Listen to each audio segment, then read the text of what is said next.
Hello, everybody. Welcome to NFL Points, Picks, and Props. We are here for week 14. We are now in the middle of December. Football means so much right now. We are down to 5 games left for each team. 4 games after this week. It's do or die. We yet still don't have anybody qualified for the playoffs. We don't have anybody eliminated from the playoffs either, although we bet that's going to change maybe even tonight at Thursday night. We're recording this on Thursday night. The New England Patriots are playing tonight, and if they lose, they out. They would be the first team eliminated from the playoffs. Even the Carolina Panthers have not yet been eliminated from the playoffs, although I think we're pretty sure they're not going to make it. Joining me tonight, Tommy Burch. He is in Springfield, Massachusetts. That is Ben O'Connell in Chicago, Illinois. I am Kyle Garlett coming to you from Key Largo, Florida. I couldn't find a better digs to record from tonight. So here we are heading back to Denver this weekend where it has been, or it's going to be cold and snowy. It has not been that way here in Florida. So gentlemen, we had some interesting results last week. Things continue to stay tight in the AFC, all kinds of movement. We got another quarterback injury in the AFC. We really, in the NFC, there are only really 3 teams that I think are worth caring about. I know that the Lions are there, and I like the Lions, but there's only 3 teams that could possibly win the NFC at this point. I think we can all agree on that. And right now, the team that looks the best is a team that scored 6 straight possessions against the defending conference champion. That is, of course, the San Francisco 49ers, who just went into Philadelphia and kicked the crap out of the Eagles, which we all kind of saw coming because the Eagles were playing on thin ice the previous 3 games. But man, Tommy, go ahead and brag about your boys for real quick because they look great. Obviously, I paid a lot of attention to this game. I feel like the game started off pretty slow too. The Niners could not get a single yard. The Eagles had 2 drives straight where they got field goals, and it was looking pretty bad for my Niners. But after that, it was just scoring and scoring. And Brock Purdy, I think after that game, jumped to the favorite for the MVP race. He is indeed the betting favorite right now. And Yes, that is unbelievable. This Niners team, like from an unbiased perspective, looks like the best team in football. Just all around offense is hitting on all cylinders, and they beat an almost fully healthy Eagles team. They were missing their starting tight end, and they think they were missing one of their starting linebackers, their middle linebackers, and I don't know. It felt like a pretty decent capacity team and beat them outright. no, I mean, well, and like you said, they finished the game with 42 points. They didn't score a single point in the first quarter. It was all they scored 14 points per quarter the rest of the way, second, third, and fourth. And again they six possessions, 6 touchdowns. They was as successful an offense as you can have. Ben, I don't want to rub any salt in your wounds because it was a really good game, and you get rid of one of those interceptions for Russell Wilson, and it's probably the Broncos that come out on top against the Texans. They're still very much alive in the wild card race. The schedule is favorable. That Texans game was the hardest one that was left on the schedule. So these next 5 games are all very winnable. How do you feel about them going forward here this last month of the season? I think that they're going to have a hard time in Detroit. I see that as the only real big challenge throughout the rest of this season.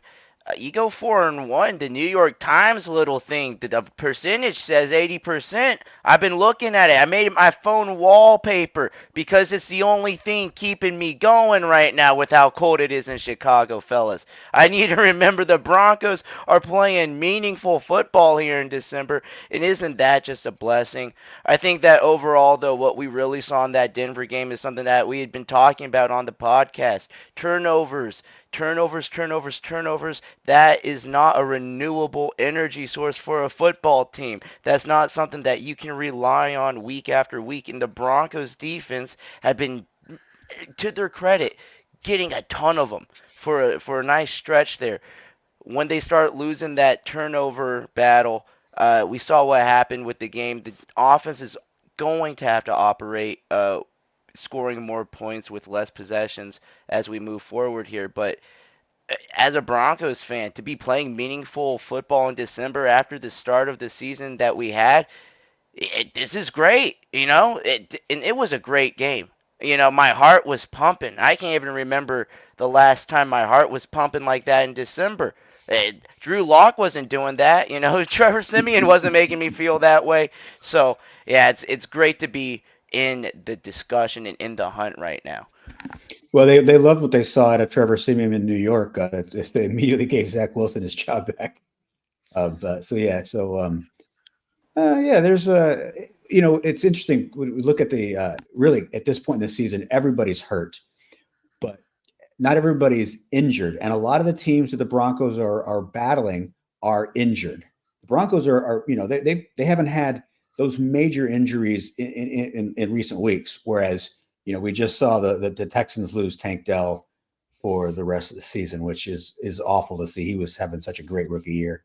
Obviously, who knows what the quarterback situation is in Cleveland, one of the teams that the Broncos are battling. The Steelers, obviously, they're back. They're down to a second quarterback again.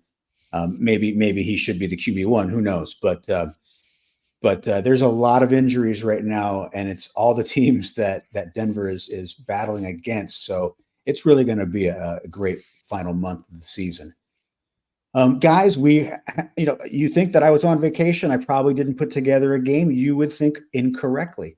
I have a game. We have a quiz for us tonight to determine who gets to pick first. I am in Florida. We were talking about this pre-show, and of course, in the news this week has been Florida State being snubbed for the college football playoffs. They are the first undefeated Power Five champion to be left out of the playoff. My subject for the quiz tonight is Florida State Seminoles in the NFL. Every one of these is going to be a Florida State Seminole in the NFL. I'm going to describe to you the player. You're going to tell me who he is. All right? Easy enough. You'll get it. You'll get the hang of this after one question. Tommy, I believe you did win the quiz last week. Did I? Or did Ben? I know. Nah, Tommy did. Tommy did. Tommy did. Yeah, because it was what was it? It was something fun that you It did go to a tiebreaker though. It did go to a tiebreaker. Oh yeah, I do remember now. Yeah. Oh, it was teams to start 0-3 and make the playoffs. Okay. All right. Florida State. Here we go. Tommy, first question is to you. Now a member of the Baltimore Ravens, this former Seminole was a BCS national champion in 2013, and he was on the Eagles team that won Super Bowl 52. He's also remembered for getting $19.6 million from the Denver Broncos for playing 16 games at corner over 2 years and not picking any passes off. Who is this former Florida State Seminole? You said on the Ravens now? He's on the Ravens now. He was on the Eagles, and he did a little overpaid stint in Denver. Is this a shot in the dark? Is this Bradley Roby? It is not Bradley Roby. Ben, do you remember who this overpaid Denver Bronco was? Is it Darby? It is indeed Darby. It is Ronald Darby. Florida State national champion, Super Bowl champion with the Philadelphia Eagles. The Denver Broncos gave him a ton of cash. It was actually a 3-year, $30 million deal. They cut him after 2 years because he was not good. All right. He was not it. Yeah, he was not good. All right. Ben, this is to you. This running back for Florida State set the school's single season rushing record in 2015, and he then set it again in 2016. He was a second-round pick in 2017, and as a pro, he has been to the Pro Bowl 4 times, although this season he is set to rush for 1,000 yards less than he did a year ago.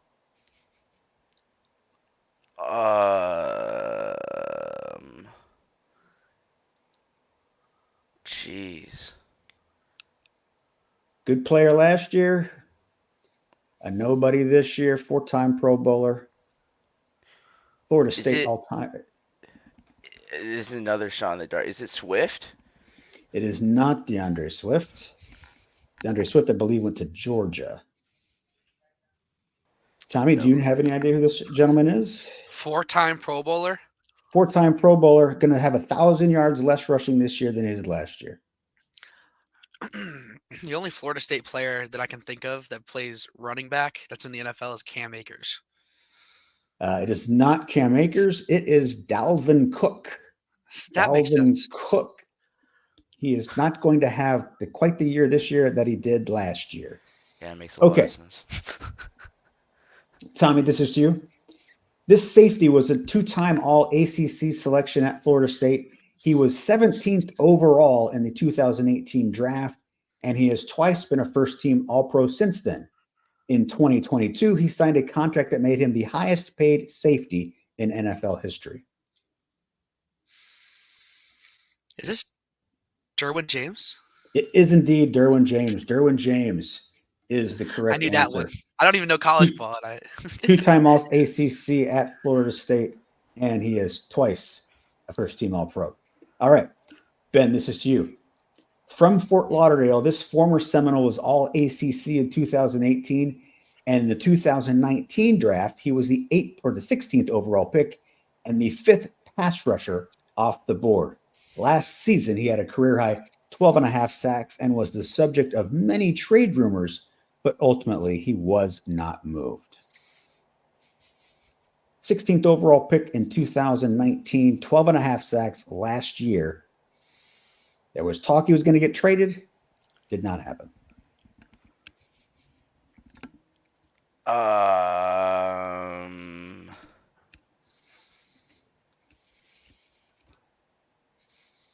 He is a good pass rusher. Okay, no, I have no clue.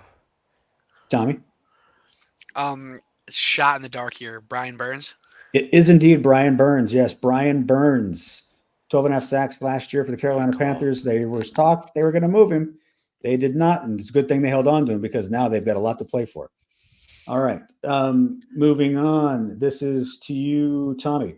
Mm-hmm. This former, yes, this former Seminole was a BCS national champion in 2013, a consensus All-American in 2015, and he is a 3-time first-team All-Pro and a Super Bowl champion. He's also played 5 of his 8 NFL seasons in the state of Florida. I'm not allowed to know the position this person plays. He's a cornerback. A corner? How many All-Pros? 3 first team. Oh, wait. What am I talking about? You said 5 years in Florida? 5 years in Florida. Jacksonville and Miami, Jalen Ramsey. Jalen Ramsey is correct. Jalen Ramsey, consensus All-American, won the Super Bowl with the Los Angeles Rams, was a national champion at Florida State. All right. Ben, this is to you. He is a Heisman Trophy winner, an NFL passing leader, and a Pro Bowler. He's also remembered for shoplifting soda in little ketchup cups from a Burger King and shoplifting crab legs from a public supermarket. Jameis Winston. It's indeed Jameis Winston. The boy. All right. That is our quiz. Tommy, you do win with 2-1, but we've got a tiebreaker just for fun. Since 2010, how many Florida State players have been selected in the first round? Tommy, you're picked first. Since 2010, so this includes 2010. How many Florida State players have been selected in the first round? I'm going to say 23. Okay. That's wild. I'm saying 22. That's wild. I bet that was my number to begin with. I don't want it to seem like I'm Price is Right here. The answer is 12, actually. Oh, insane. Jermaine Johnson, the most recent in 2022. There was nobody. In fact, they didn't have a player selected this last draft until the 5th round. So we had Jermaine Johnson in 2022, Brian Burns in 2019, Derwin James 2018, Jalen Ramsey 2016, Jameis Winston and Cameron Irving in 2015, Kelvin Benjamin in 2014, EJ Manuel, Bjorn Werner, and Xavier Rhodes in 2013, Christian Sacred Rose. Ponder in 2011. Whoa! Ponder. And yeah, he turned out great.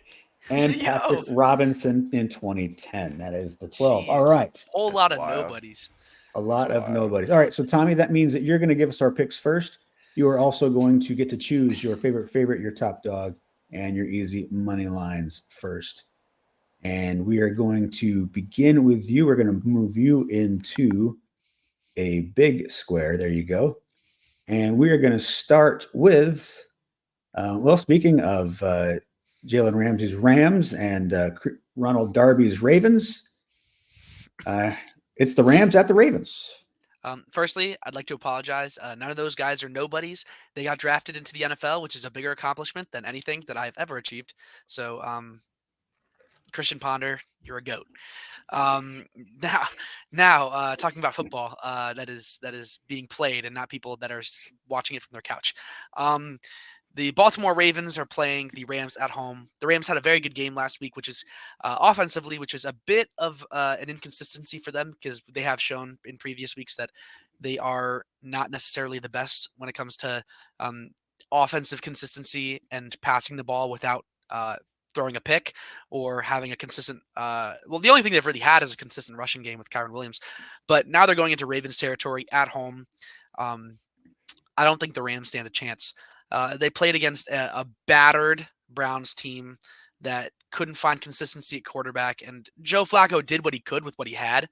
I mean, he didn't have a bad game at all, but they were able to light up that defense, which is a bit surprising, but I don't think that lightning strikes twice. The Ravens are just such a well-rounded team, and I think the Ravens come in here and beat them by a touchdown and a half. I just don't like the spread here. -7 is a really, really weird number. If it was -6, I would be like all over it. I mean, sorry. Yeah. -6, I'd be all over the Ravens, but -7 is just a weird spot to be at. It could push.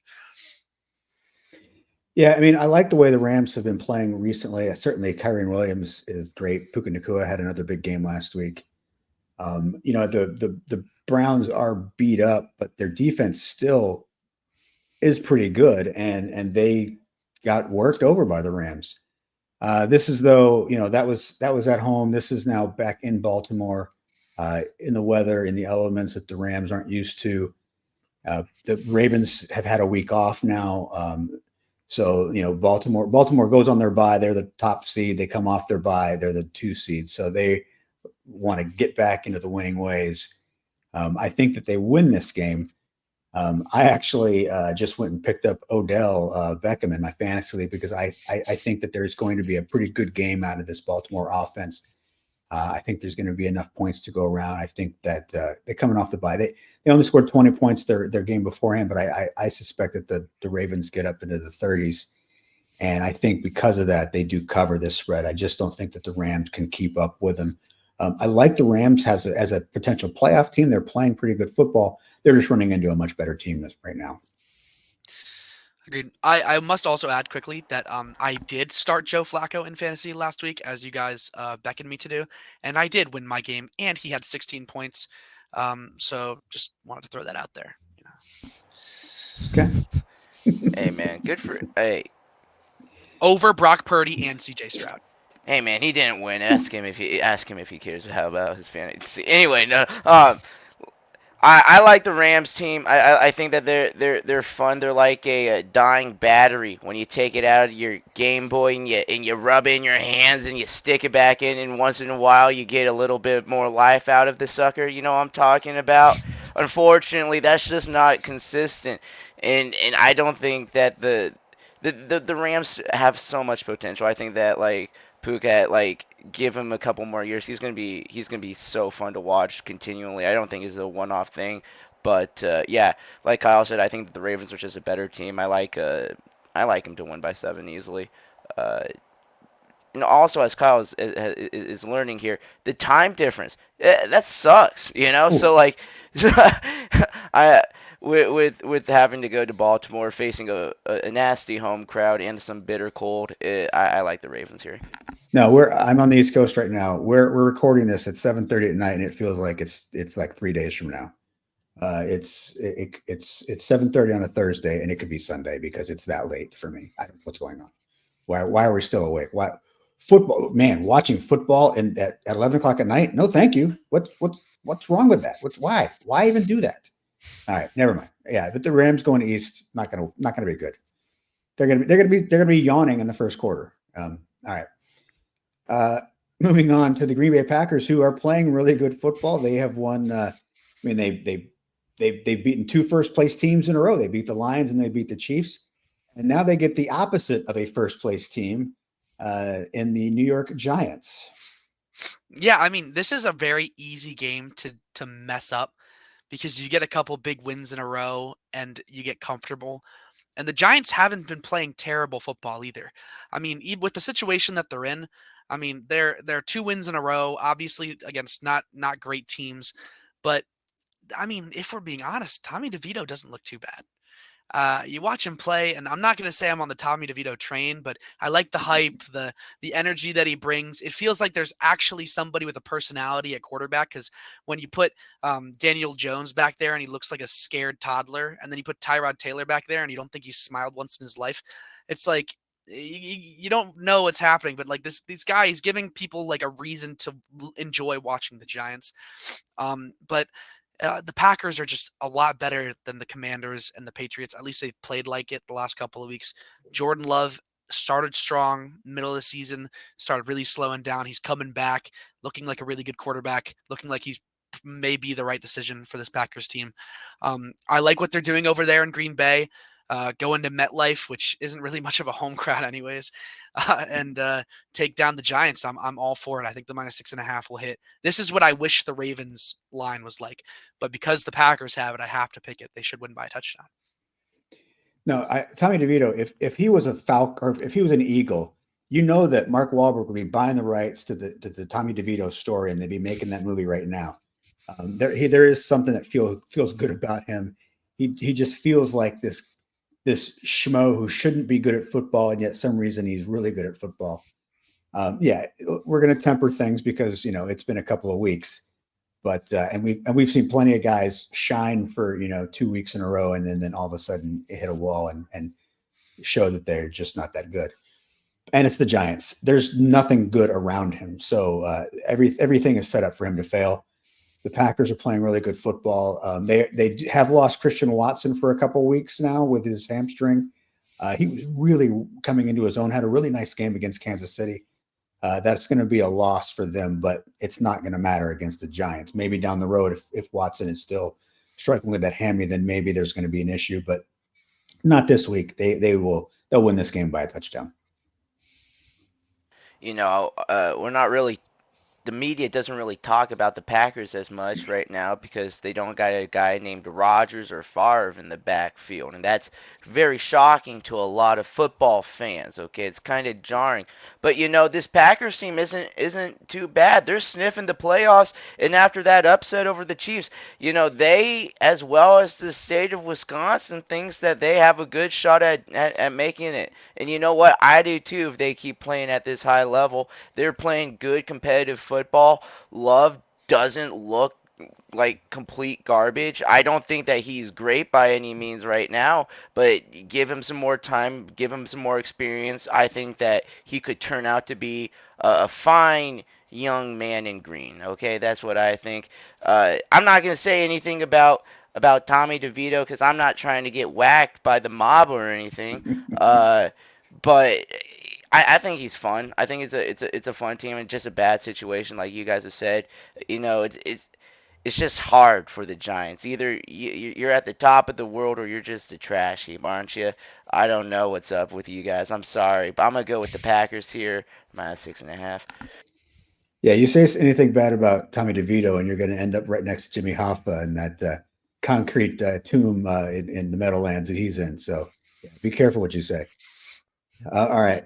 Moving on, we've got the Houston Texans, who are, they just continue to look like a playoff team, and they are facing the New York Jets, who are back to Zach Wilson. And Tommy, you like, I'm not saying you're predicting the Jets to win, but you do like them to cover the spread. I'm absolutely not picking the Jets to win. I think the Texans should win this game. But as we know, the Jets tend to keep it close. Even when they have Tim Boyle at quarterback, somehow with the Falcons, they kept it close. They could have won that game. But I think that Zach Wilson, and I said this when they put Tim Boyle in at quarterback, and I still believe it to this day. I think benching Zach Wilson and putting Tim Boyle or Trevor Siemian in instead of him was a poor decision. I think this is not about Zach Wilson being terrible at football as much as he hasn't been great. And I'm not going to give him I'm not going to give him any credit for any of the mistakes that he's made, but also the offense isn't necessarily doing much around him. They can't establish a run game. They haven't been able to, even with Zach Wilson at quarterback. And the offense is it just doesn't look like they're really out there to score points. They sometimes get lucky to score a couple of points. I think Zach Wilson is the best player that you can put out there right now to give your team a chance to win football games. I think him coming off the bench and giving him another chance, maybe this is a chance for him to come in there and make something happen. He's had a couple of decent football games this season, and they're playing at home. The Jets defense is still incredible. I would love to see the Jets keep it close. I think this might be a 3-4 point game. I could see this final score being 20-16, if not that, a little bit lower of a total. But I do think the Jets cover here, but I do believe the Texans win.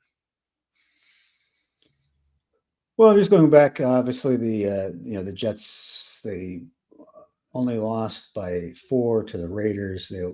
They did get smoked by the Bills and the Dolphins, but a lot of people get smoked by the Bills and the Dolphins. And like you said, they played Atlanta tight. They beat the Giants. They beat the Eagles. They beat the Broncos. They beat a couple of good teams there. But I don't know. I think the Texans rally with the injured Adele. I think they're in a pretty good position to survive that injury. It's tough. It's tough to see because again, like we said earlier, he was one of the great rookie stories of the year. The Jets they are dead man walking, just filling out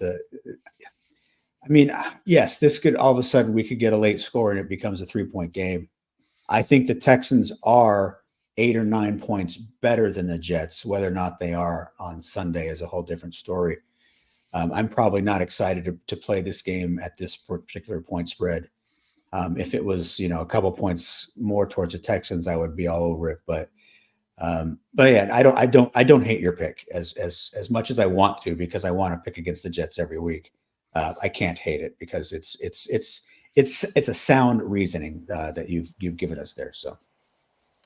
Oh, I'm going with the Texans on this one, fellas. I understand that we're sitting here with a 5.5 point spread, but for me, it just comes down to the mentality.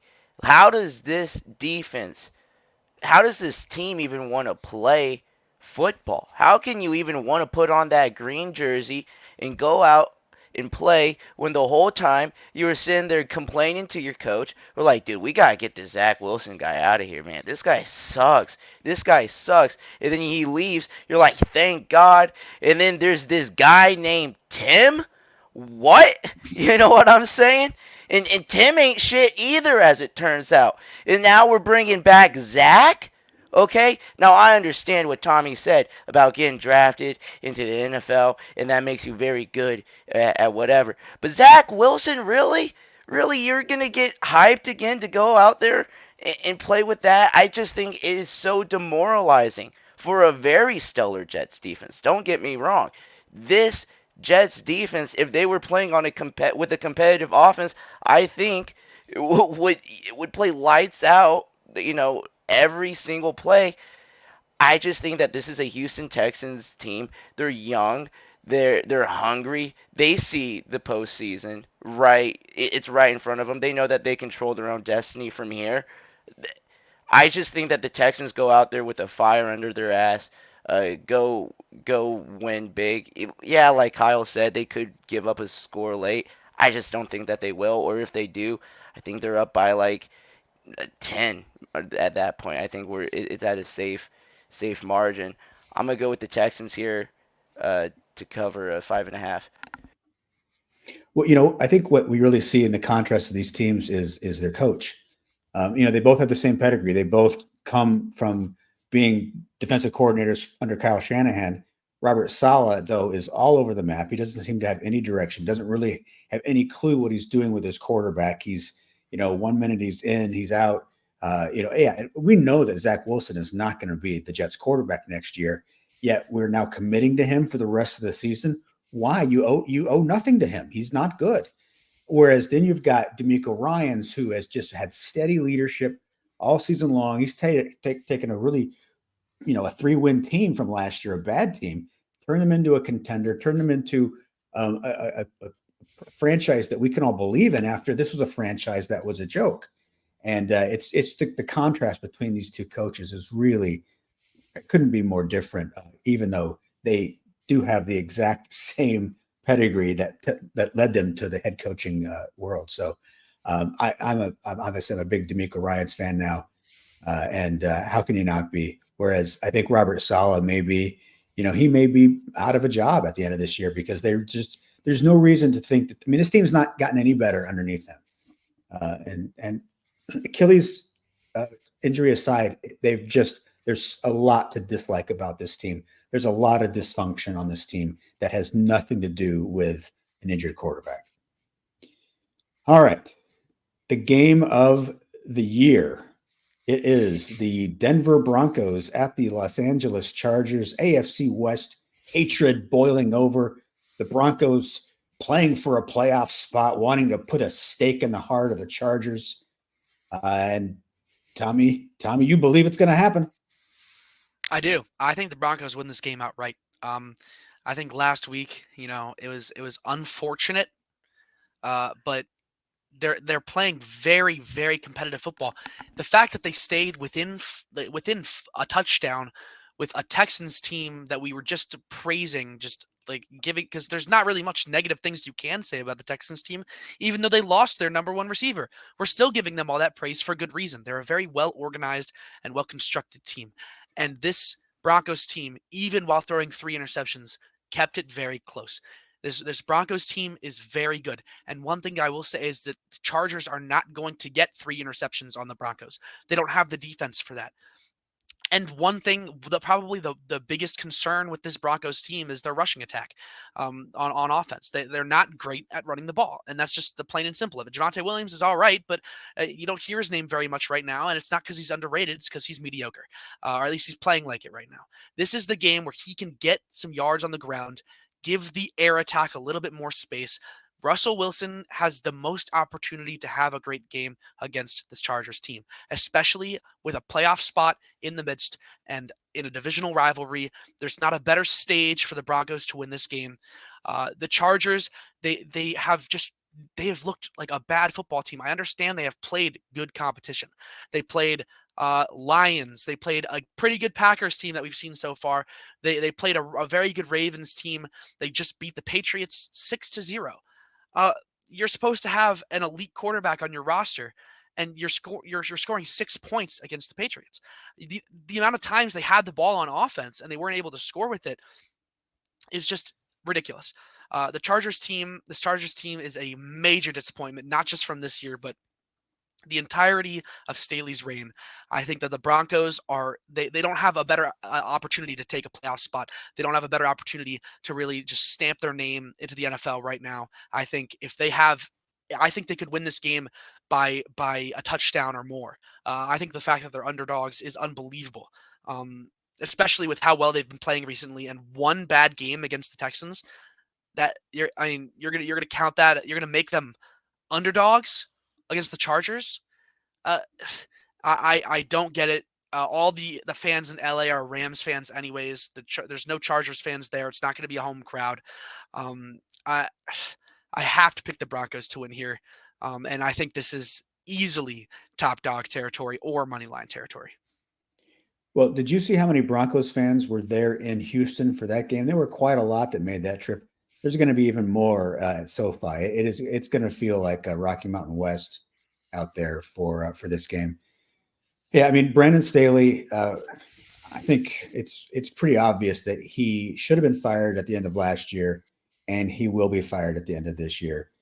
We every year the media fawns over this Chargers team and they've got the best roster in football and they're going to do great things and Justin Herbert's going to throw for 5,000 yards and this defense has, they've got their own Bosa, they've got Derwin James, well, and let's be honest, Khalil Mack has been fantastic. He leads the NFL with 15 sacks.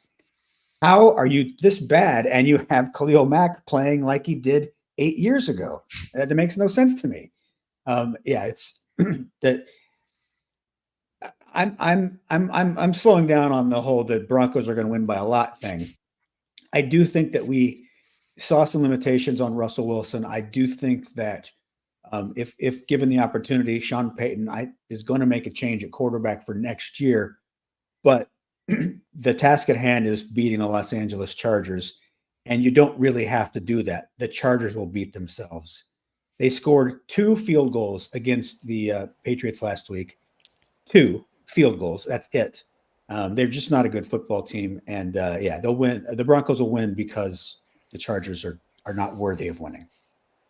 Well, I'm glad that we are all at a spot where in December we're talking about just the Broncos winning, right? Like I was talking about this earlier, but I I will say on Javonte Williams, I don't think that he's necessarily playing mediocre. I think that the play type and the play calling is just not creative enough and putting him in some really weird situations on the limited amount of carries that he's already getting. We got a crazy stacked running back room. We got P. Ryan and McLaughlin, who are both, like really good backs in their own, can all run hard.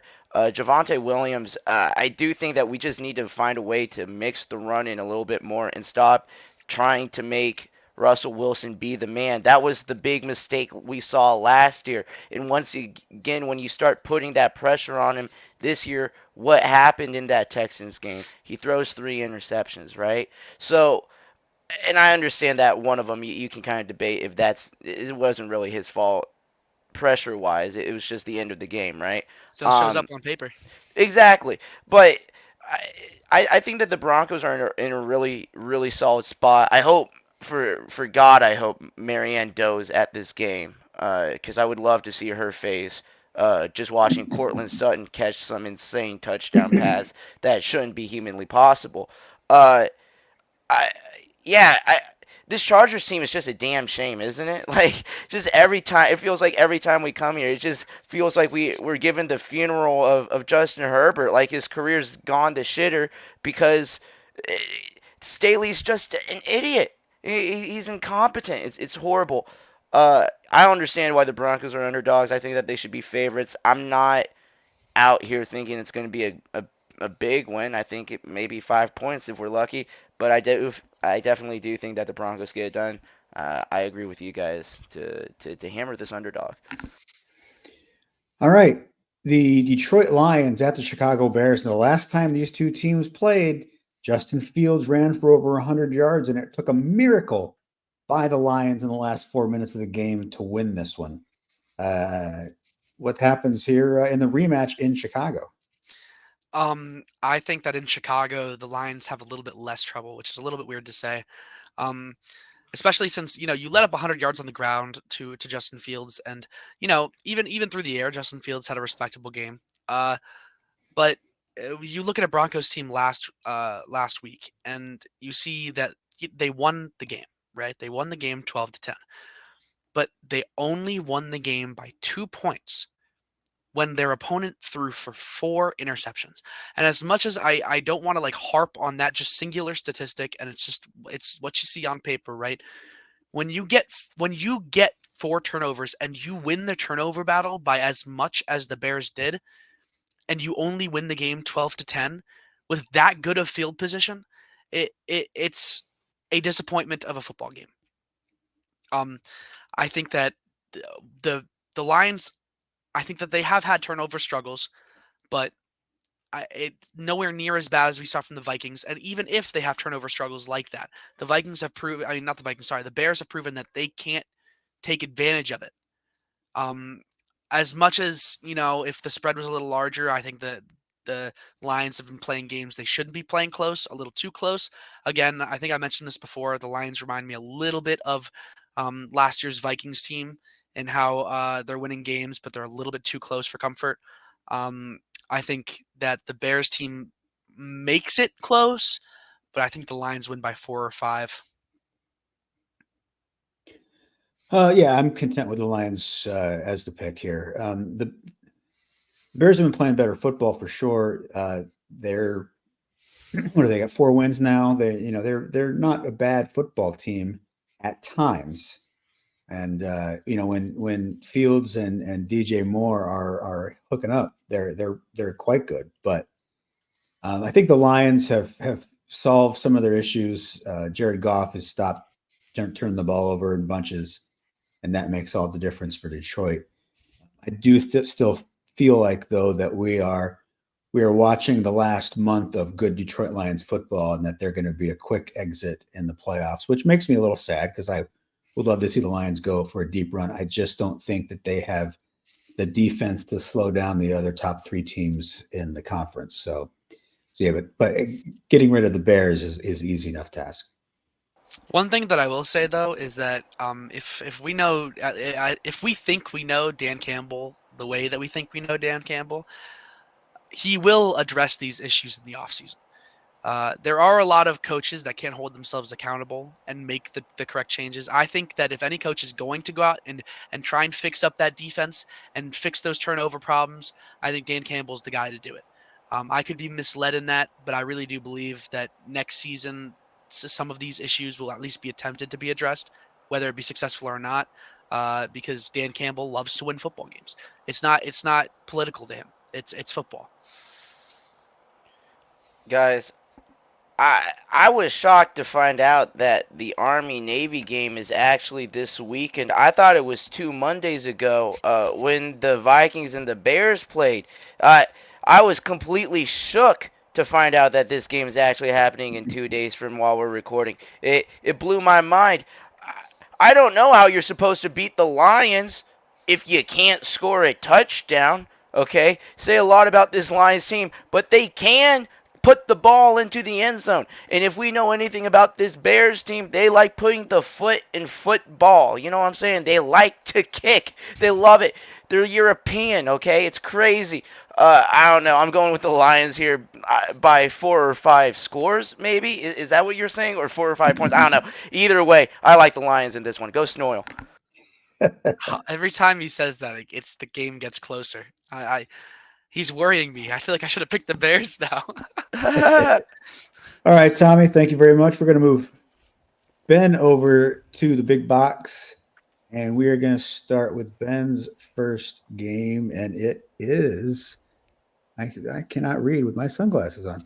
There we go. Carolina Panthers at the New Orleans Saints, and the Saints are favored in this one by 5 points. I apologize for all the football fans out there that we're going to talk about this game for a second. And I apologize to the NFC South fans who have to pay attention to this game because I don't know what football you're watching. That's got to suck to be you, dude. Listen, I'm taking the Saints here because it's against my religion to bet on the Panthers. I'm gonna keep it real with you guys. This Panthers team is just imploding. It's an absolute. I hate to say this on air. Sorry, producer Steve, but it's a shit show over there. Like I have not seen a single good report come out of the Panthers, newsroom or anything. Just absolutely miserable over there is what it seems like. The Saints team, they're not great. They're not fun to watch. They're still believe that they're a playoff team. And you know what? Due to the state of the NFC South, they might be. And that's terrifying to everybody. But, they still see something to play for. Carolina is just trying to get... They're just thankful that it's 1 week closer to the end of the season. I'm going to take the Saints here by 5. But honestly, I'm not going to bet because if I don't bet, don't got to watch. Well, last week I took the Panthers as my top dog, and they hit. They won. That was only the second time all year that they've covered the spread. I am the dude who just hit the jackpot on the slot machine. I know that for the next hour, that machine's not paying out. I am getting out of my chair, and I am leaving. I am leaving. I am not betting on the Panthers again because they've got their second cover of the season. That's it. They're done. Don't bet on the Panthers again. I don't. So there's nothing to really talk about here. I know that I'm not going to bet on the Panthers for the rest of the season. I'm going to take the Saints because of that. They're at home. Derek Carr's banged up. Who knows? But it doesn't matter. The Panthers are garbage, and so we're going with the Saints. Maybe if Derek Carr was too banged up to play, the crab leg stealing, gun slinging Jameis Winston can go out there and make something happen. But I don't think it would matter if they put Taysom Hill at quarterback for the rest of the game. I think the Saints win this game by 7. All right. From that game of the year to what might actually be the game of the year, suddenly, because of last week's loss for the Eagles, first place in the NFC East is at stake. We've got the Eagles at the Dallas Cowboys. Cowboys favored by 3.5. Oh, how times change. It was just a few short years ago, friends, that we would mock this division, calling it the NFC least. How dare we? Okay, because right now they are saving the NFC. This is an absolute banger of a game, as the Europeans say. I'm really excited about this one. The Eagles just absolutely got dolly-whopped last week by an incredible 49ers team that looks absolutely terrifying for all the other NFC teams out there. I like this Dallas Cowboys team despite being in an absolute shootout with everyone's favorite comeback player, Geno Smith. Uh, what a guy.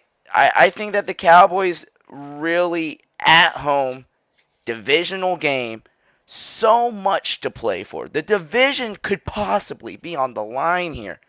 I think that the Jerry Dome gets packed. I think that it's just rowdy. They're drinking earlier than Kyle, okay? Like, they're going to be up at 6 a.m., milking the cows and drinking a cold one, all right? That is how Texas is going to be rocking. I'm excited for this one. I'm going to take the Dallas Cowboys to win a very emotional and cover 3.5 here.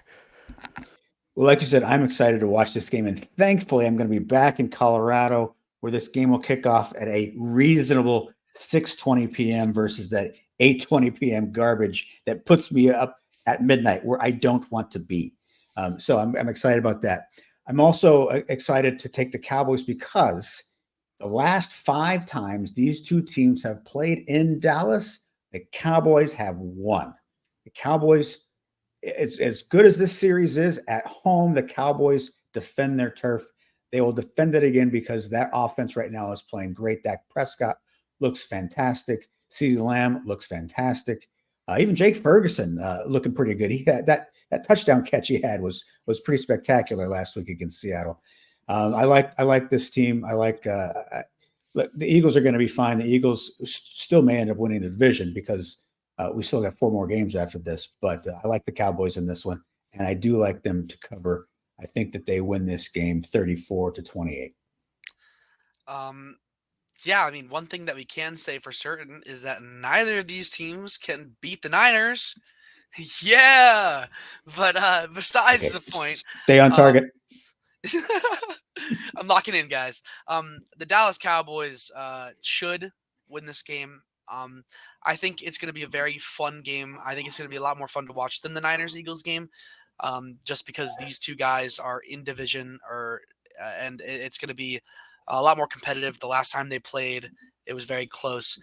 However, I will say that David Carr saying that Marcus Mariota would give them a better chance to win than Jalen Hurts is one of the most ridiculous statements that I've ever heard from an NFL analyst ever. And he won't have a job very soon. No, he says stupid things all the time, and they keep him. So no, he's not going on. He's not going anywhere. He's just an idiot. He is just an idiot. There's too many of those in the industry right now, but that's a whole nother topic. I think that the Cowboys right now just feel a little more functional. Their offense is more consistent. and their defense is phenomenal at all aspects. Even with, we haven't even talked about Trayvon Diggs being gone, and because we haven't had to. We don't need to make an excuse for them being bad on defense, because even with him gone, they're still good on defense. I think Deron Bland got a little bit exposed by DK Metcalf when they played the Seahawks, but regardless, I'm all for the Cowboys winning this game, but it should be a lot of fun. Definitely a fun football game. It's why we like football. All right. This is another game that could be interesting. We certainly like Joshua Dobbs and the Minnesota Vikings. We have mixed feelings about the Las Vegas Raiders. You, though, are all about the Raiders. You are now you're a full-fledged member of Raiders Nation by going with the Raiders here to win this. Whoa. First off, I think it's important just to recognize this is the O'Connell Bowl. This is Thanksgiving for me, right? This is our backyard cousin game right now, okay? Come on, bring on the O'Connells. Let's do it. Remember, was it in the offseason when you made a roster of just Bins? Soon we're going to be able to do a roster of just O'Connells. It's coming, people. That's going to be an awesome Madden Ultimate Team. I'll tell you what. But, okay, in all seriousness, I like, like is a strong term. But I like the locker room right now of the Raiders. I think that they're having fun and they're just playing ball. I think that the losses that they've been taking the past couple weeks are different kinds of losses because they've been competitive for an extended period of time against some teams that a lot of people didn't think they would be competitive against, right? The Chiefs game was close for a decent amount of time. The Dolphins game was a 7-point game. The locker room and environment, it's just fun right now. They understand that postseason is definitely like a long shot, if a shot at all. They're not really too worried about that. They're just happy to have the joy of the game back. Whereas Minnesota, right in the midst of this playoff hunt, and they have been going through an emotional roller coaster now, haven't they? They have lost their franchise QB. They picked up this kid out of nowhere, wins a game without taking a single snap. You think that he's going to be the hero. All of a sudden, you're in the Army-Navy game, right? Like, so it's hard for this Minnesota team, and I feel for the fans, the true Canadians of the NFL.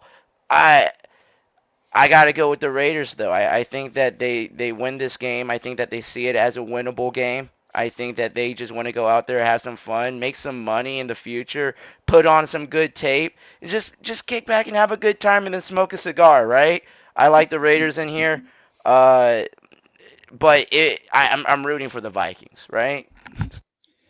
Well, I mean, Josh Jacobs is still looks good. Obviously, Devontae Adams always looks good and always has the potential to go off. Aiden O'Connell has looked quite good as a rookie quarterback. And Josh Dobbs could play great. He could also explode for 5 interceptions. The one thing is Justin Jefferson is due back for the Vikings this week. He hasn't played in a while. He hasn't played with Dobbs. So it'll be interesting to see how the two of them mesh and how quickly they can find some kind of rhythm together. That's kind of the wild card, is if Jefferson can step in and be Justin Jefferson like we all expect him to be, then the Vikings could very well come away with a pretty big road win. But I don't trust Josh Dobbs right now. I like him. I root for him. But he's still, well, just like throw the ball up for a prayer just to try to avoid a 4-yard sack. And it's just like, what are you doing? There's still some just head scratching plays that he makes and a lot of bad plays that he makes. It's the Raiders are playing much better football than they were to start the year. Yeah, I mean, the Vikings could win this game by 2 touchdowns because Justin Jefferson goes off. But the Raiders could also win by 2 touchdowns because Devontae Adams goes off. So I don't like this game. I don't like the Raiders, but I'm not going to go all in on the Vikings just because I hate the Raiders. The Raiders are playing pretty good football, and I think you make some solid points. Yeah, I'm gonna have to agree with the Raiders +3 here. Now, I don't know if they win. Maybe they win by just a little bit. I think it's gonna be very close. I do think that Josh Dobbs' job gets a lot easier because one thing that Justin Jefferson is so good at is getting open, his route running, his release, breaking out of his routes. It is what makes him elite. He's not the fastest guy. He does have great hands, but he's not the freakiest athlete out there. But he is just so technical about getting out of his routes and breaking out of them and getting himself open. It's why Kirk Cousins loves him so much. I mean, one of the first things he says in the quarterback documentary is that he loves like the way that Jay Jetta gets out of his routes, and it's going to make Josh Dobbs' job a lot easier if his receiver is open by an extra 3 to 4 yards. It's even if he underthrows the ball, even if he throws it inside, there's going to be a lot more room for error. I think that really pads his stats a lot more than one might think this week. I don't think he has another terrible game. I'd love to see the Vikings play well, but the Raiders have been playing pretty good football. I like what they're doing over there. I love the mentality. They have the drive and the strive to win. I got to go with the Raiders +3. All right, the Indianapolis Colts, who continue to their amazing run to the postseason, and they are going to run into a buzzsaw in Jake Browning, and you've got the Cincinnati Bengals all over the Colts. You are a Browning believer. I am, I guess, unfortunately. Listen, I don't really know what to make of either of these teams. They're sitting on the bubble of the playoffs. They're both fighting to get in, and they're both looking now at a second string quarterback going, "Hey, homie, you better be the duct tape to make this work, right?" And I'm gonna be honest with you. They both found some wins in overtime. That was cool. Um, there's some asterisks on that for the Colts. They played the Tennessee Titans, so that feels like a pretty big asterisk on that. And for the Bengals, Trevor Lawrence had a nasty little ankle roll up there, so who knows how the end of that game goes. Though to their credit, they were in it for the long haul. I I'm going to go with the Cincinnati Bengals here because I think that their win over Jacksonville is just more impressive than the win over Tennessee. That's a divisional game for the Colts. That is something that you would expect them to win by a few more points. Will Levis looked like a quarterback again, which was wild. Though the shit talking and the fumble and that was just a circus. Football is fun, isn't it? That's that's the thing.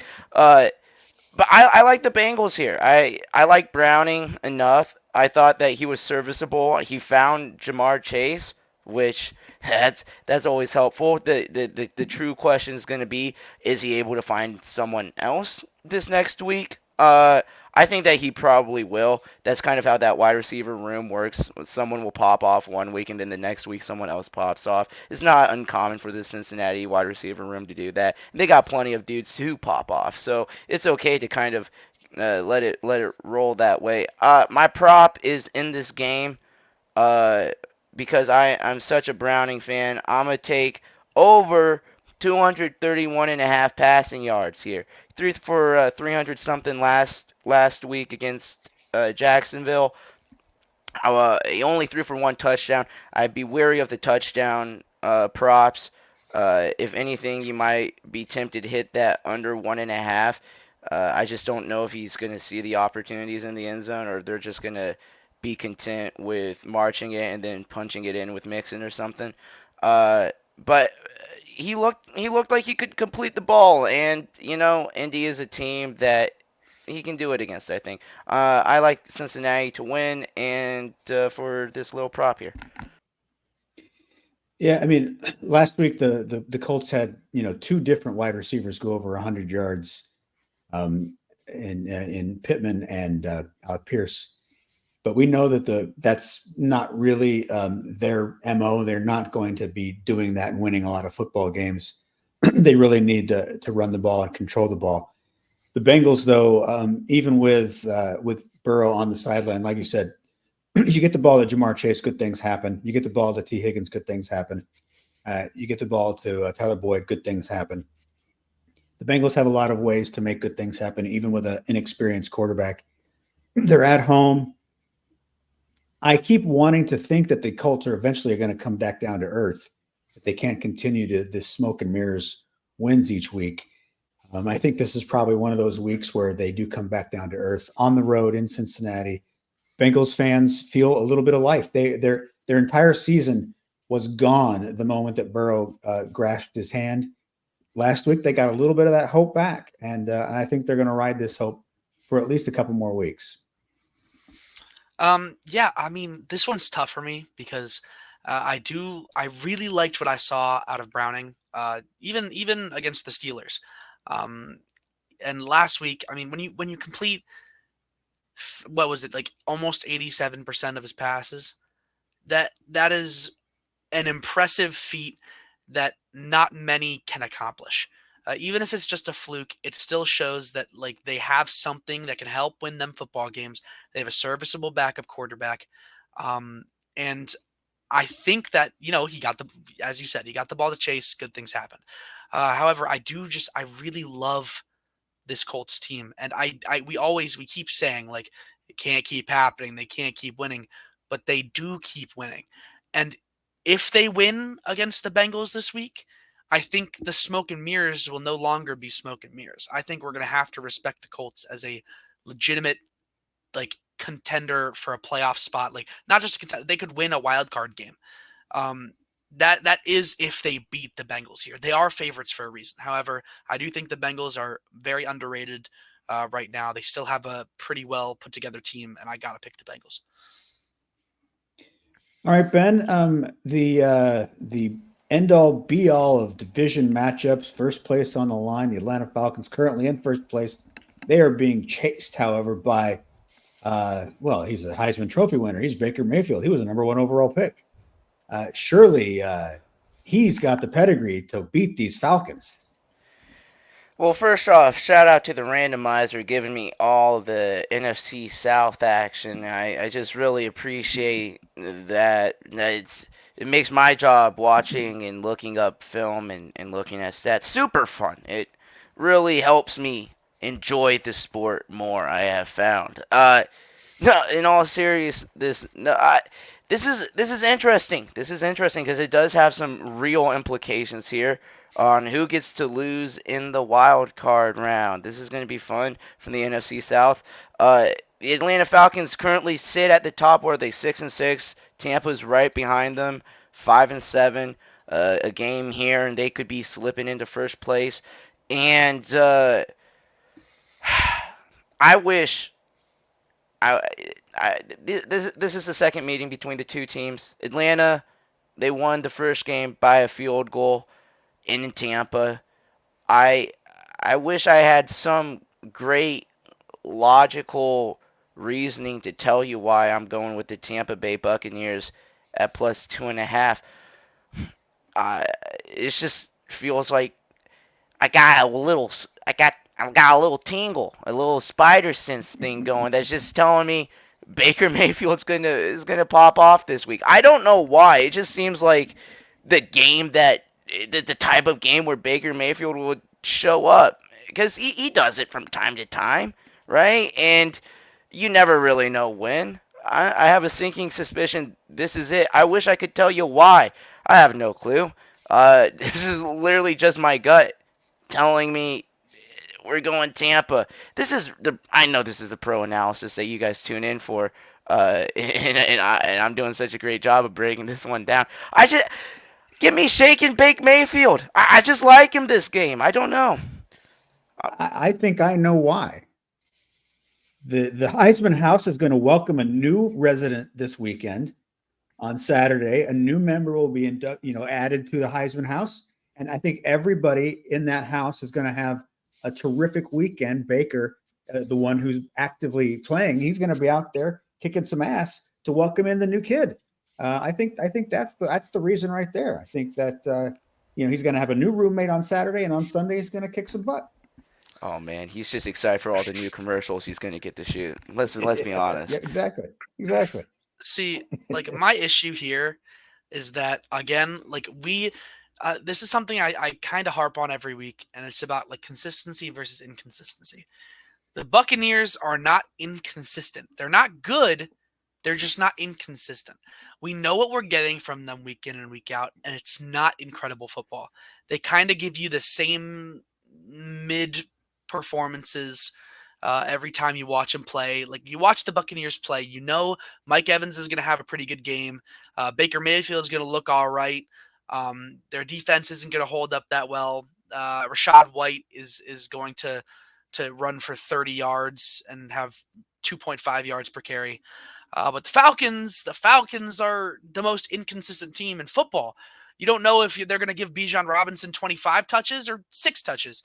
You don't know if they're going to score 28 or if they're going to score 13. I mean, they had a 28-point game against the Vikings, a 23-point game against the Cardinals, right? And the Cardinals are no like crazy defensive team. The Vikings are pretty okay on defense at times. And then they dropped 24 against the Saints. And then they dropped 13 against the Jets. And they in this time frame, they ended up 2-2. I mean, they're scoring above 20 and they're either letting up 30 or they're letting up 15. You don't know what's going to happen with the Falcons week in and week out. But I think the Falcons, that level of inconsistency averages out to slightly less of what we see out of the Buccaneers. So I have to go with the Buccaneers on this one as well. Well, speaking of consistency, Mike Evans, you mentioned, he now has 1,000 yards in all 10 of his NFL seasons. Talk about the most consistent player that in the last decade, and the quietest Hall of Fame career that I can think of. He is just as good as anybody, and always there. It doesn't matter who his quarterback is. He is just always good. And another consistency. We always watch the game going, why did they hire Todd Bowles? That is something that happens to me every week as I watch the Bucs. All right, Ben, we appreciate your efforts, and you taking we'll. I look forward to your take on the NFC South next week. All right, Yeehaw. it is now my turn in the big box with the beach in the background and just some tasty waves and some what's this cool? I don't know. I should not start quoting Fast Times at Ridgemont High unless I've refreshed myself on it. All right, we're going to begin in Kansas City. The Buffalo Bills are at the Kansas City Chiefs. I mean, so the Bills could explode for 40 points, but they're probably not going to because the Chiefs' defense is really good. We saw the way they scored against the Eagles. They looked great, but because they are the Bills, they figured out a way to collapse in the second half. They figured out a way to like Sean McDermott doesn't even have his team try there at the end of regulation. Just take a knee. We'll go to overtime. Well, your team is 0-5 in overtime since the new rules were instituted. There's so many things about this team that frustrate you because you can see Josh Allen go out and play like the best player in the NFL. But then there's just so many weird decisions around him. The defense continues to let the rest of the team down. Sean McDermott, of course, leading that defense. Sean McDermott himself, I don't think he's on the hot seat, but I mean, this team is not any better than when he took over. Their window is beginning to close, but they're a dangerous team still. They're a very dangerous team. I think, though, at Arrowhead, the Chiefs will be fine. Again, the defense will play well. The crowd will be loud. The Chiefs do well at Arrowhead against the Bills, although these games are always close. We remember 13 seconds when the Chiefs won it in overtime, which, of course, changed the overtime rules. The Chiefs also beat the Bills there another time in the playoffs since Patrick Mahomes has been there. These games are always tight, but the Chiefs, I think, will come out on top. This is going to be, though, a 24-20 game. It's going to be close. I agree with everything you said. However, the Bills are coming off of a bye. And that extra week of football is very, very important. I think that this is going to sound rough. I think the Bills win. And I don't think there'd be any other scenario in which I think the Bills win this football game. But when the Chiefs have had some losses this year that are not necessarily up to Chiefs standard.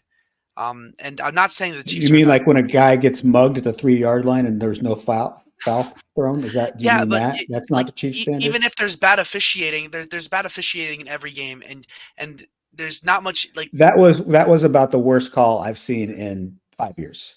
That was that. the worst call since the Saints got screwed in the playoffs when they made pass interference reviewable. At the end He of the rode day, him like a pony. All right, anyway, go ahead. at the Go end of the day, ahead. the Chiefs still have 4 losses this year, and those 4 losses, Mhm. like as much as some of them, like with their loss to the Packers not being great, and their loss, but they lost to the Eagles, which is understandable. They lost to the Broncos, which is understandable. It's just they're And they lost not to the like, Lions. The and Lions they were the lost to other the two. Lions, and that was week 1. But you know, the Bills are coming off of a bye. They're still a great. I wouldn't say great. They're a very good football team. If anybody's going to be competitive against the Chiefs at home, it's going to be the Bills. And if there's any week for the Bills to win, it's this one. They have their. This is the one time they can take a shot, put the Chiefs at 8-5, and I have to run with the Bills here just because the opportunity is like they have their one chance to get this win and put themselves at 7-6, and I could see it happening this week.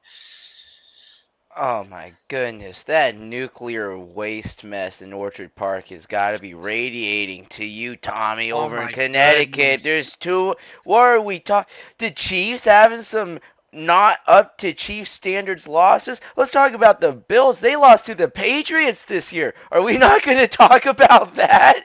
Oh my goodness. The Bills are playing like a garbage team that compared to when we were entering this season.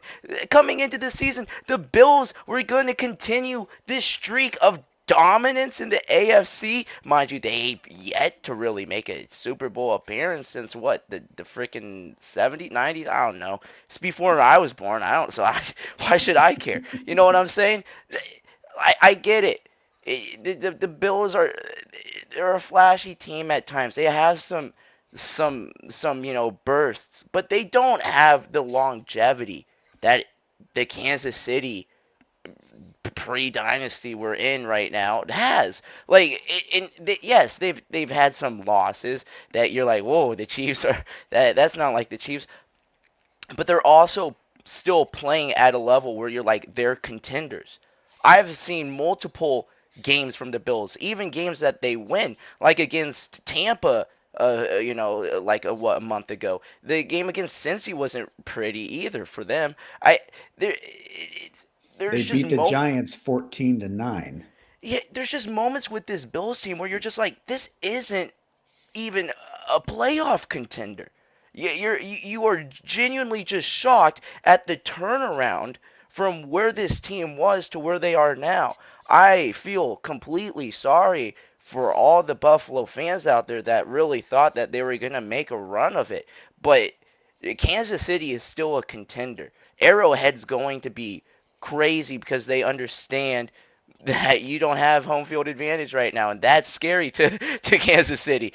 That is a big thing that they got going for them. I think that the Arrowhead fills out. It's going to be loud. It's going to be crazy. They are going to take that loss to Green Bay personally. You know that Patrick Mahomes has been angry all week and is going to be working his ass off. I think that they go out there and just embarrass Buffalo. I like the Kansas City Chiefs this week. It breaks my heart to say this, dude, but God, I, Buffalo is just what a joke of a team right now. I'm sorry. And Tommy, yes, the officiating is horrible across the board. That late hit call on Mahomes was stupid, just absolutely stupid. There were bad calls, and that's why I mean just fire all the refs, start over. They don't have a clue what they're doing out there. But that pass interference call was ridiculous. I don't have a problem with them not calling pass interference on the Hail Mary. Nobody gets that call. But when MVS gets ridden like a pony down to the ground at the 3-yard line before the ball gets there, that's got to be called. All right. But yeah, but again, the late hit on Mahomes, that was ridiculous. He was in the field of play. You're allowed to hit the quarterback when he's running the ball. And it was right at the first down marker. That's pretty important. Of course, the defender's not going to, yeah, you go ahead and pick up the first down. I'll just stand over here. No, I mean, you've got to let the defender try to make a play there. That was dumb. All right, moving on. Does it feel cool to be the fan of the team that has the one QB in the the one QB in the league now that gets protected now that Brady's out? Since we never had it, yes, it does feel pretty good. I got to be honest. It is a welcome change. I'll take it. I would rather be that guy than the guy who gets just shit on all the time. All right. The Tennessee Titans at the Miami Dolphins. The Dolphins have a large spread that I think that they will still cover because the Tennessee Titans are terrible and because Tyreek Hill is fantastic. All right. Actually, it's 13.5 points. It's not infinity, but it could go ahead and take this, bump it up to like 35 points because the Dolphins are just going to crush the Titans. I'm so unimpressed with Tennessee, and I really like what is happening with this Miami offense. In fact, my prop is all about Tyreek Hill, plus 125 yards receiving and 2 touchdowns. That's paying me plus 401. I'm all over that because, again, this Titans team just gave up 100 yards to Alec Pierce and to Michael Pittman Jr. They are easily going to give up 125 yards to Tyreek Hill, who is having a monster year. He's 500 yards away from 2,000. I think if I was an MVP voter, Tyreek Hill is my MVP, Brock Purdy is my second, and my third pick is Christian McCaffrey. Those are my 3. We're trying to force quarterbacks into this conversation. There are a bunch of quarterbacks up at the top that don't belong there.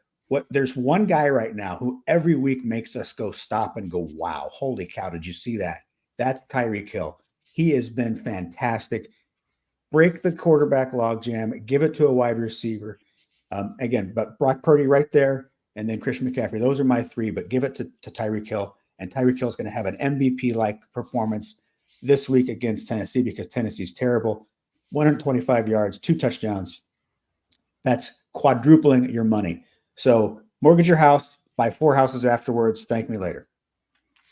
I hope that he does this well because I am starting him in fantasy. It's the last week of the regular season. So I'm all for it. And I agree with you completely. This Titans team is really bad at football. I don't know if it's like their lack of talent on offense and defense. I don't know if it's their lack of schematics on offense or defense. But sometimes when a team plays so bad, you can't tell if it's coaching or the players. It's just bad football all around, and everything needs to be revamped. Coaching staff needs to be completely flipped.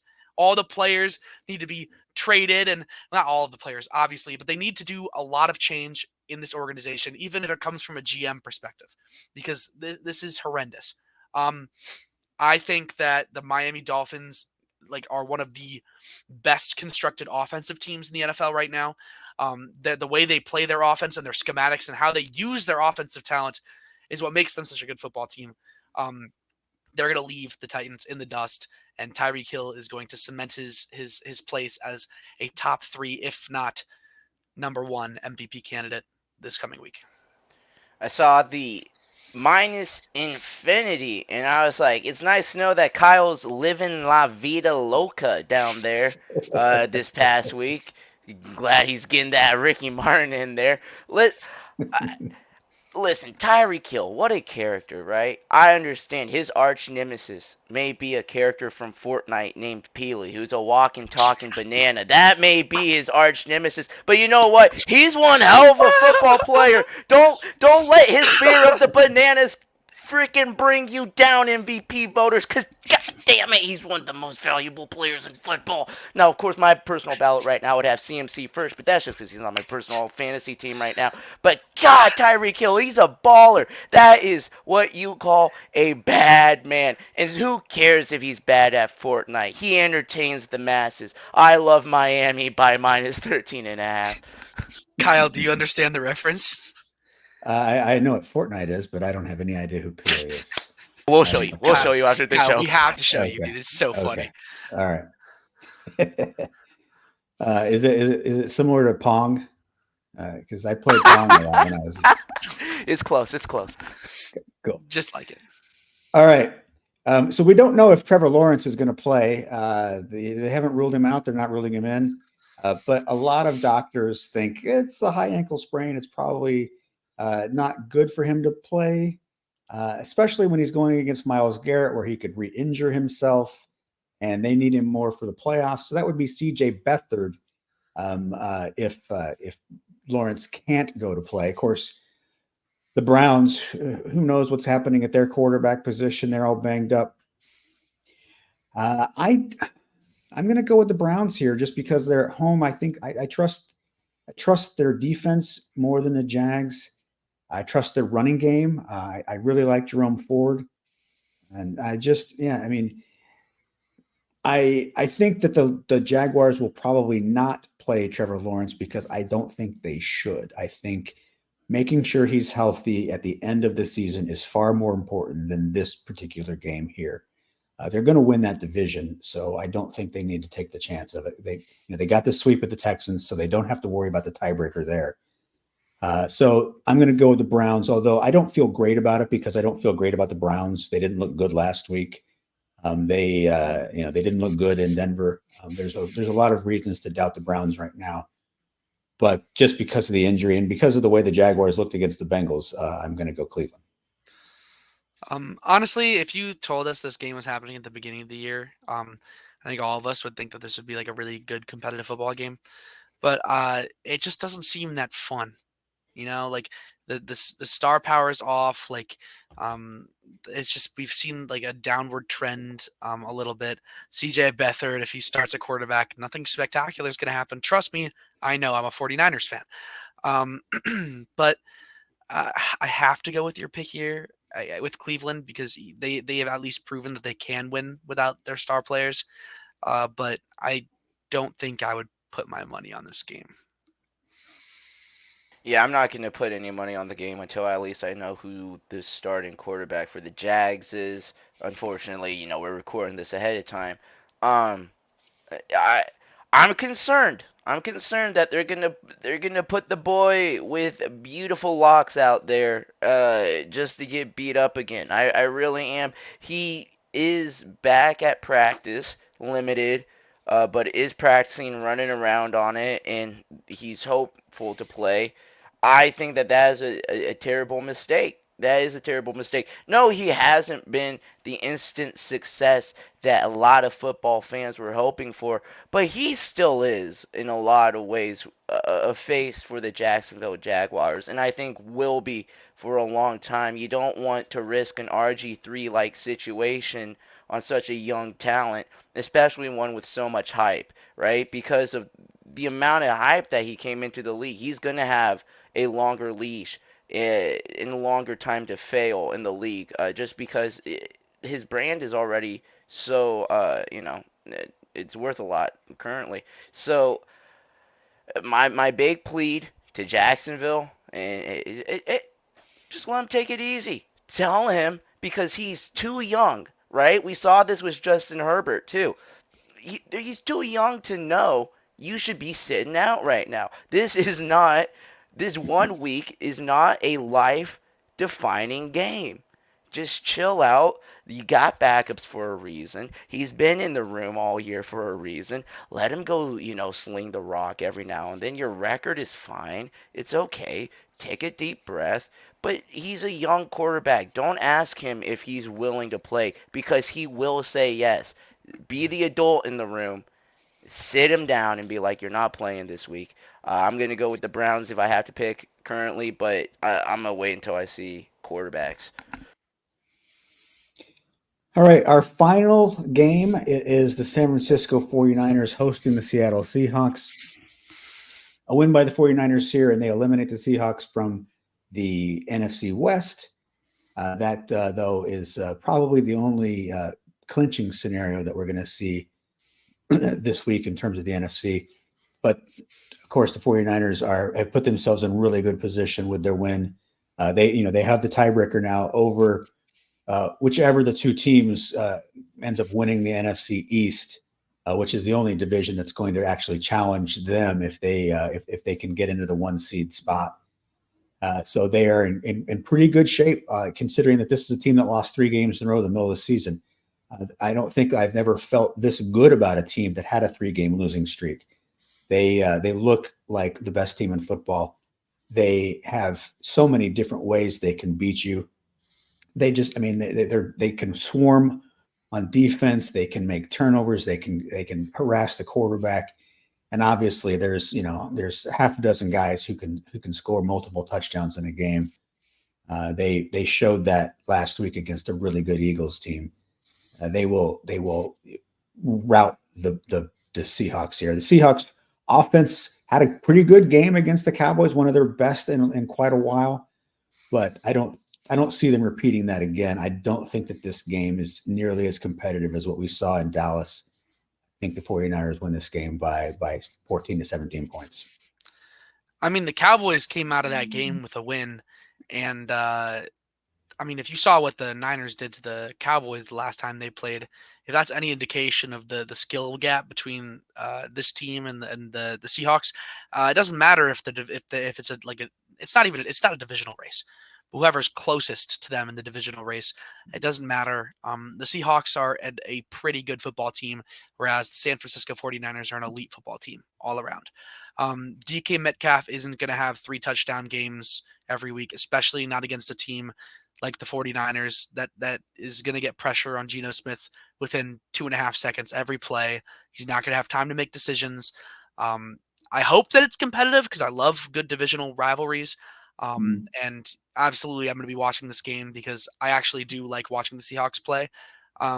So I hope, well, it's not a very large hope that the Niners are going to play this game close, but I think the Niners will win by a lot.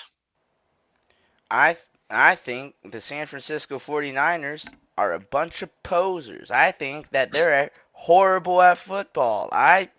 Sorry, no. What we're even talking about right now. The 49ers are looking like one of the most dangerous teams in football right now. Absolutely scary. Yeah, I like them to get it done at home against a divisional rival. If it was in Seattle, maybe you could convince me on a 10.5-point spread, but you ain't gonna get me at Levi's Stadium, you silly goose. Now, you don't just walk into Levi Stadium and cover a spread. That just doesn't happen.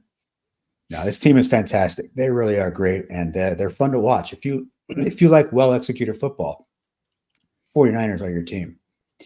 All right, that is our picks for the week. We are now going to move on to the most important section of the show, and that is where we pick our best picks. Obviously, we just picked all of the games this week. We don't recommend that you bet on all the games because you're probably going to lose a lot of them.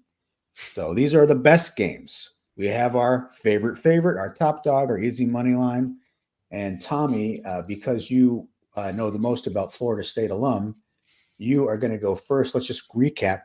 Right now, Tommy, you lead the money line chase. You got $1,096. Well done. Ben, you are the best of picking the favorite. You are 9-4 in picking your favorites. Well done. That's quite a good winning percentage. I am the best at the top dog. I am 7-6 at picking our underdogs, and that leads the way. So right now, all of us are leading one of the categories. Of course, Tommy's leading his category by a lot. Neither one of us are going to catch him, but and it's going to be tough to catch you at the favorites. You'll have to kind of go belly up, which of course we don't root for. We want everybody to win. That's the whole point of this. Everybody wins, except for the house. Take the house's money. They got plenty of it. All right, Tommy, you are first. So please tell me your favorite of the week. My favorite of the week is going to be the Miami Dolphins minus infinity. Minus infinity. I think they might cover by halftime, to be honest with you. All right. MIA, they are minus 13.5. That is a pick I am jealous of. All right. Your top dog, please. My top dog, I'm going to pick the Denver Broncos plus 2.5. Denver Broncos plus 2.5. What could go wrong there? All right. And your easy money line pick, please. My easy money line, just looking through what we've got here, because I'm not seeing a lot of money line picks that I'm all for. I guess I'd have to go with the Raiders plus 130. Raiders plus 130. I have it plus 138. We'll go with 138. I've got it with plus 140. Please. Might as well just take that. Let's go. Bless me, Kyle Garlett. OV, Las Vegas Raiders at plus 140. All right. All right, Ben, your favorite of the week. Yeah, I'm going Detroit. Detroit. They are what, -3, is that right? Yeah, Yes, at over the Chicago Chicago. Bears. All right. Your top dog, please. I'm going Vegas. This is funny. Vegas +3. All right. Yeah. And your easy money line pick, please. I'm taking Denver at plus 130. Denver Broncos at plus 130. We'll just make sure that that's the best we can get for you. Yep, plus 130 is better than what I've got. So plus 130 on Denver. Okay. For me, my favorite, I am thinking about. I am going to take the Green Bay Packers -6.5 against the Giants. That's a good pick. My top dog, who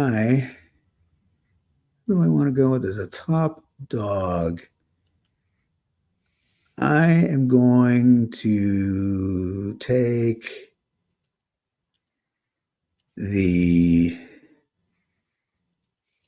boy, there just aren't very many good underdogs right now.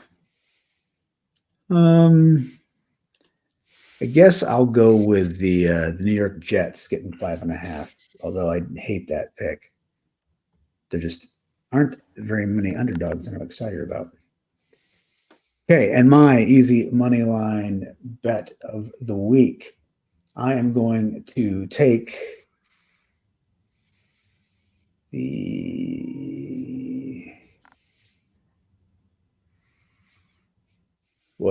I'm going to go with the Tampa Bay Buccaneers at plus 105. There we go.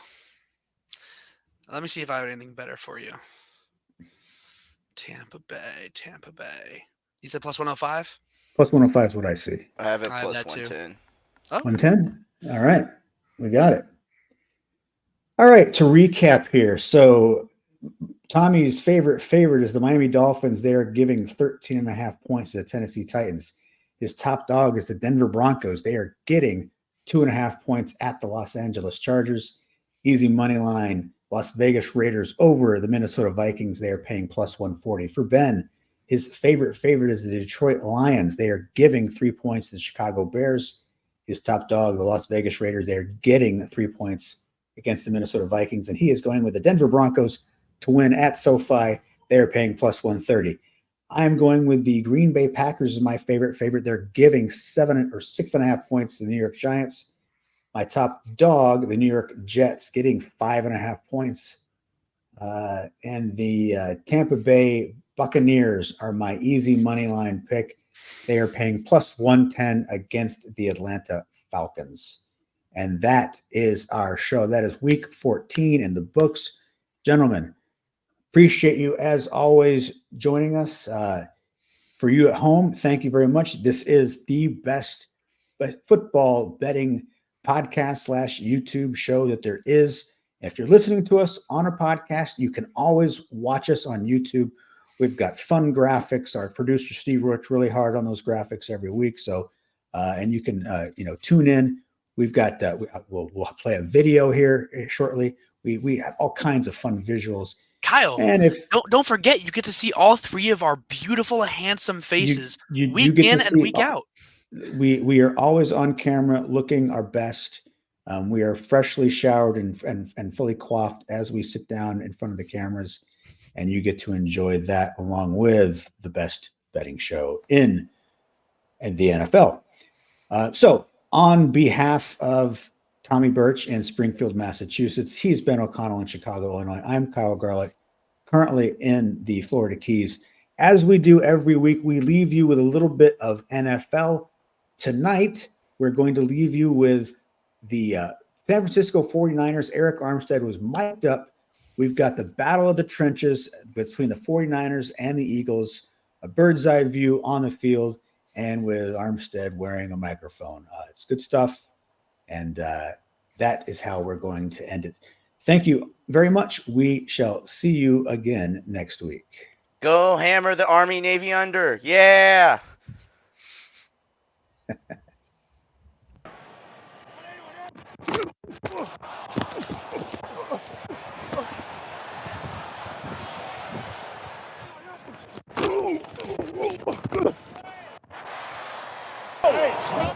Burt's going to ride the mesh point, swift the block on Bosa to double him. Burch has eternity, steps up in the pocket, runs into his own guy, Jurgens, and now gets sacked. Back on the 16-yard line, he held the ball for eternity. And finally, Eric Armstead and others get there with a sack.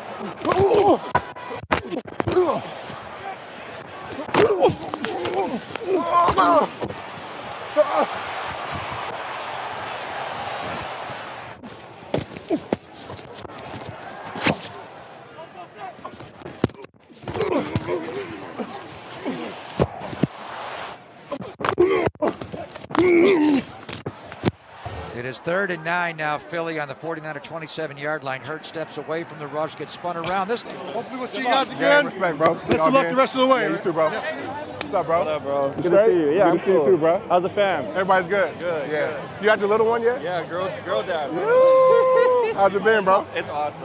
Isn't it wild, bro? Yeah, it's crazy. Wow. It's a lot of fun, though. Appreciate you, coach. Yep. Appreciate you, coach. All right. Yep. Big dub on the road. Probably gonna have to see these boys again, but we got this one. On to the next one. Man, silent link feels good.